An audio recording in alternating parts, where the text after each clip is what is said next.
নমস্কার, people's voice নিউজে আপনাদের সবাইকে স্বাগত। আজ চলুন আপনাদের আরেকটি মেয়ের গল্প শোনাই। হ্যাঁ, এটা সত্যিই গল্প। আজকে একে আর সত্যি বলুন তো গল্প না বলে কি বলবো। আজ আপনাদের আমি শোনাবো তাপসী মালিকের কথা।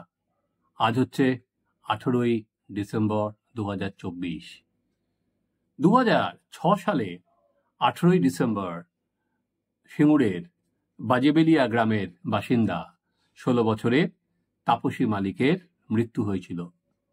টাটার যে প্রজেক্ট এরিয়া ছিল, যেটা ন্যানো কারখানার জন্য, সেখানে তাপসী মালিকের মৃতদেহ আধপোড়া অবস্থায় পাওয়া যায় এবং তখন তৃণমূলের তরফ থেকে অভিযোগ করা হয়েছিল যে তাপসী মালিককে ধর্ষণ করে খুন করা হয়েছে এবং যেহেতু তাপসী মালিকের জমি ওই প্রজেক্টেড এরিয়ার মধ্যে ছিল এবং তাপসী ওই জমি আন্দোলনের নেতৃত্ব দিয়েছিলেন, তাই তাপসী মালিককে এভাবে খুন করা হলো।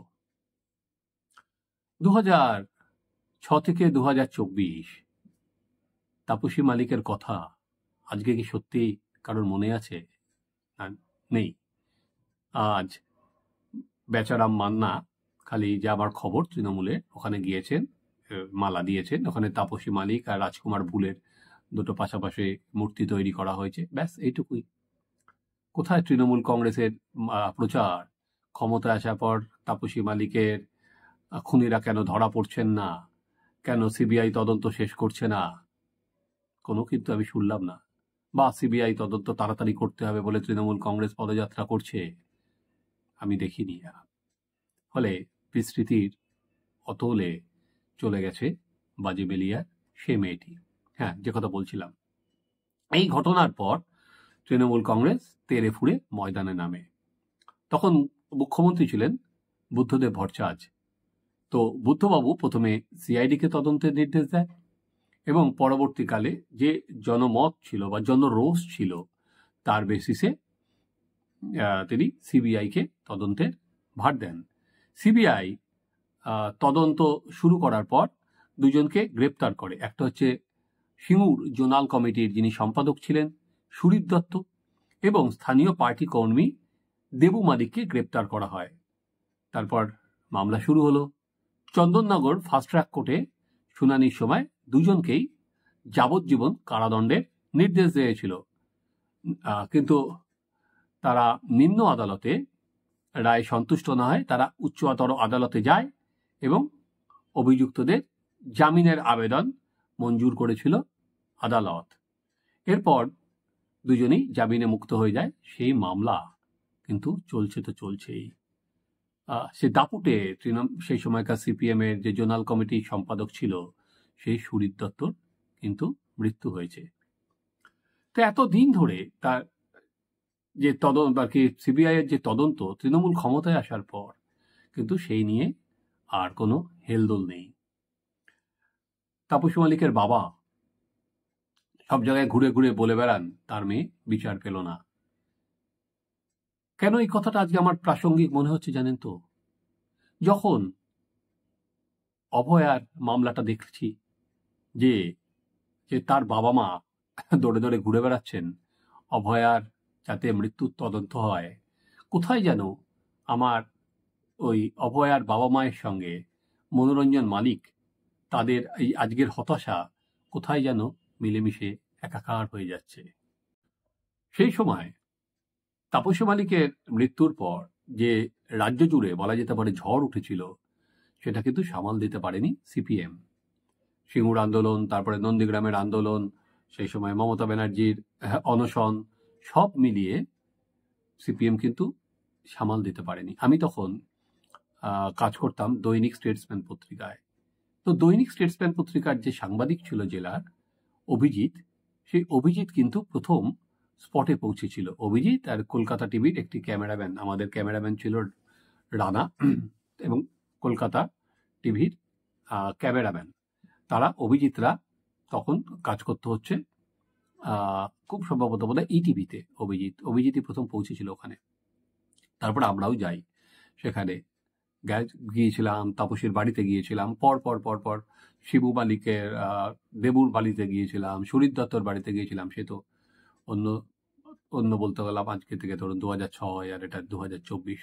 কিন্তু যে প্রশ্নগুলো সিবিআই আজকে যেমন দেখতে পাচ্ছেন, সিবিআই যাদের গ্রেপ্তার করলো যে তথ্য প্রমাণ লোপাটের অভিযোগে, অথচ তাদের বিরুদ্ধে চার্জশিট জমা দিতে পারেনি, তাই জন্য ছাড়া পেয়ে গেল অভিজিৎ মণ্ডল আর সন্দীপ ঘোষ। ঠিক এখানেও কিন্তু একই কাণ্ড হয়েছিল, যে প্রশ্নগুলোর সিবিআই কোনো জবাব দিতে পারেনি। এবং সিবিআইয়ের তদানীন্তন যিনি তদন্তকারী অফিসার ছিলেন তাপসী মালিকের কেসে, তার বিরুদ্ধেও কিন্তু প্রচুর অভিযোগ উঠেছিল। এবার চলুন দেখি সিবিআই কোন প্রশ্নগুলোর উত্তর দিতে পারেনি। সেটা হচ্ছে, অভিযোগকারীরা যা বয়ান করে দিয়েছিল, তাপসী মালিকের সকালবেলায় প্রাতকৃত্য করবার সময় তাকে বাড়ি থেকে তুলে নিয়ে যাওয়া হয় এবং সকালবেলায় তার মৃতদেহ পাওয়া যায়। এবং চার্জশিটে দাবি করা হয়েছিল যে প্রাতকৃত্য করার জন্য বেরোনোর পর তাকে খুন করা হয়।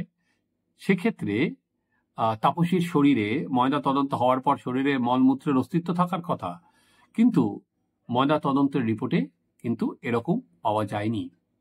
আর ভোরবেলা যখন তার মৃত্যু হয়েছিল বলে দাবি করা হয়, সেই সময় নৈশ প্রহরীর কাজ করছেন তারাও কোনো সময় একটা মেয়ে আগুনে পুড়ে যাচ্ছে কোনো আর্তনাদ শোনেননি।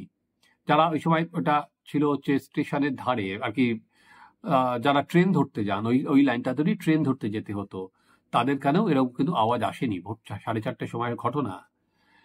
এবার সব থেকে বড় জিনিস, যে তাপসীর মৃতদেহ পুড়তে দেখেও তাপসীর বাবা, মা, স্থানীয় পঞ্চায়েত প্রধান হারাদান বাগ আগুন নেভানোর জন্য জল এনে মৃতদেহ ঢালবার চেষ্টা করেননি, অথচ পুকুর কাছেই ছিল। সিবিআই চার্জশিটে বলা হয়েছিল, তাপসী বাড়ি থেকে বেরোনোর পর 4 জন ব্যক্তি তাকে পাকড়াও করে, 2 জনে তাকে ধর্ষণ করে এবং তার মাথায় গাছের ডাল দিয়ে আঘাত করা হয়। এবং সেই ক্ষতস্থান থেকে 30-40 কিলোমিটার দূরে দাঁড়ানো দেবু মালিকের প্যান্টে গিয়েও রক্ত লেগেছিল। তো দেবু মালিককে নাকি তাপসী চিনতে পেরে আর্তনাদ করে উঠেছিল। কিন্তু খুব জরুরি প্রশ্ন যেটা ছিল, সেটা হচ্ছে ঘন অন্ধকারের মধ্যে কি করে চিনল, আর অত দূরে রক্তের ছিটেও বা কি করে লাগলো। আর দেবু মালিকের যে 3টে প্যান্ট দেবু মালিকের ঘটনায় 4 মাস পর সিবিআই উদ্ধারও করেছিল, ওই 3টে প্যান্টই নাকি উদ্ধার হয়েছিল। তাপসী মালিকের মৃত্যুর ঘটনায় সিবিআই এর প্রথম যে চার্জশিট দিয়েছিল, এরকমই কিন্তু সিবিআই এদের বিরুদ্ধে অভিযোগ সাজিয়েছিল। মৃত্যুর ময়না তদন্তের পর দেখা যায় তাপসীর মাথায় 5টা আঘাতের চিহ্ন ছিল। এইসব আঘাতের জন্য মস্তিষ্কে রক্তক্ষরণ হয় এবং রক্ত জমাট বেঁধেছিল। কোনো রক্তই বাইরে বেরোয়নি। তাহলে যদি রক্ত বাইরেই না বেরোয়, তাহলে দেবু মালিকের প্যান্টে রক্তের দাগ এলো কোথা থেকে? এবার দেখুন, এখান থেকে আপনি নানা প্রশ্ন ড্র করতে পারেন। আজকে যেমন অভয়ার মৃত্যুর পর জানা প্রশ্ন বলা হচ্ছে যে অভয়াকে কোথায় মারা হয়েছিল, প্লেস অফ অকারেন্স কোথায় ছিল, তেমনি এতদিন পর কিন্তু প্রশ্ন ধরুন উঠছে যে তাপসীকে সত্যি কি ওই প্রজেক্টের এরিয়ার মধ্যে পুড়িয়ে দেওয়া হয়েছিল। সেই প্রশ্ন কিন্তু অধরা, আর সেই প্রশ্নের উত্তর আমাদের কোনোদিন মিলব না। কারণ তাপসী মালিককে ঘিরে যে প্রচার হয়েছিল, সেই প্রচারের মোকাবিলা সিপিএম করতে পারেনি। এবং আজকে সিপিএমকে 2011 সালে যে ক্ষমতা থেকে চলে যায়, তাতে কিন্তু ওই মেয়েটার মৃত্যু কিন্তু সিপিএম এর কাছে অভিশাপ হিসাবে কাজ করেছিল। আজকে যেমন সিবিআইকে কাঠগড়ায় তোলা হচ্ছে, সেই সময়ও কিন্তু সিবিআইকে একটা সিদ্ধান্তের জন্য কাঠগড়ায় তোলা হয়েছিল। আপনারা দেখেছেন, এই অভয়ার মৃত্যুর পর সিবিআই কিন্তু পলিগ্রাফ টেস্ট করতে চেয়েছিল। সেখানে সঞ্জয় রায়ের পলিগ্রাফ, সেখানে অভিজিৎ মণ্ডল না, সন্দীপ ঘোষের পলিগ্রাফ, কিন্তু তারা কেউ কিন্তু রাজি হয়নি পলিগ্রাফ টেস্ট। নিয়ম অনুযায়ী পলিগ্রাফ টেস্টে যার বিরুদ্ধে করা হবে, সে যদি রাজি না থাকে পলিগ্রাফ টেস্ট করা যায় না। কিন্তু সেই সময় যেটা হয়েছিল, তাপসী মালিকের এই মৃত্যুর পর অভিযুক্তদের সম্মতি এবং আদালতের অনুমোদন ছাড়াই পলিগ্রাফ টেস্ট সিবিআই করেছিল, এবং তার ফলে কিন্তু সিবিআই সেখানে আইনও ভঙ্গ করেছিল। এবার কেন পলিগ্রাফ টেস্ট করা হয়েছিল সেই উত্তর সিবিআই এ দেবে। এবং যেটা বলা হয় যে সুরিত দত্তর মৃত্যুর পর যেটা তার পরিবার থেকে অভিযোগ করা হয়েছিল যে পলিগ্রাফ টেস্টের ফলেই নানা রকম সাইড এফেক্ট হয়ে তার মৃত্যু হয়েছে। আজকে আজকে আমি আপনাদের বললাম যে আজকে তো সেটা গল্প, সত্যি ঘটনাটা আজকে গল্প হয়ে গেছে, কারণ এই যে সবাইকে শোনানোর জন্য বিস্মৃতির অতলে তলিয়ে গেছে। আশঙ্কা লাগে এটাই যে আজকে যে তাপসী মালিক বিস্মৃতির অতলে তলিয়ে গেলেন, রাজনীতির রুটি শেখা হয়ে গেল, তেমনি আজকে আমাদের অভয়াও এই বিস্মৃতির অতলে তলিয়ে যাবে না তো? রাজনীতির রুটি শেখা হয়ে গেলে আলটিমেট জাস্টিস পাবে তো? সেই প্রশ্নটা কিন্তু রয়েই গেল। আপনারা দেখতে থাকুন আমাদের চ্যানেল সাবস্ক্রাইব করুন, আপনাদের মতামত জানান।